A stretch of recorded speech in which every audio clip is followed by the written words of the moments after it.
A plus vision news നിങ്ങൾക്കായി സമർപ്പിക്കുന്നത് super absorbent Popees diaper sky wave water and amusement park Kakkadampoyil Valamthode Malappuram. അപ്പോൾ നിങ്ങളുടെ ലക്ഷ്യം ഫുൾ എ പ്ലസ് ആണോ എങ്കിൽ ഞങ്ങളുണ്ട് കൂടെ. Rockwall mountain retreat Kakkadampoyil Nayadampoyil. Shri Vivekananda Padana Kendram Palemad Edakkara. Kozhikode കക്കാടംപൊയിലുള്ള ഏഡൻ ഗാർഡൻ.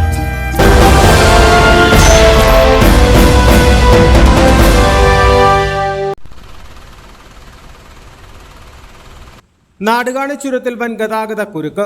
മണിക്കൂറുകളോളമായി വാഹനങ്ങൾ ഗതാഗത കുരുക്കിൽപ്പെട്ട് മുന്നോട്ട് നീങ്ങാനാവാത്ത അവസ്ഥയാണ്. ഊട്ടി പുഷ്പോത്സവവുമായി ബന്ധപ്പെട്ട് ഇ പാസിനും മറ്റുമുള്ള തിരക്കും ടോൾ ഭാഗത്തെ തിരക്കും പെരുന്നാൾ ആഘോഷവുമായി ബന്ധപ്പെട്ടുള്ള തിരക്കുമാണ് നാടുകാണി ചുരത്തിൽ മണിക്കൂറുകളോളമായി ഗതാഗത കുരുക്ക് രൂക്ഷമാകാൻ കാരണം. വഴിക്കടവ് ഭാഗത്തു നിന്നും നാടുകാണി ഭാഗത്തു നിന്നും വാഹനങ്ങൾ ഒരേപോലെ വന്നുകൊണ്ടിരിക്കുന്നതും ഗതാഗത കുരുക്ക് രൂക്ഷമാക്കുന്നുണ്ട്. കിലോമീറ്ററുകളോളമാണ് വലിയ രീതിയിലുള്ള ഗതാഗത കുരുക്കുള്ളത്. ഗതാഗത കുരുക്ക് പരിഹരിക്കാനുള്ള ശ്രമം പോലീസും മറ്റും തുടരുകയാണ്. A plus vision Vazhikkadavu. Shri Vivekananda Padana Kendram Palemad Edakkara.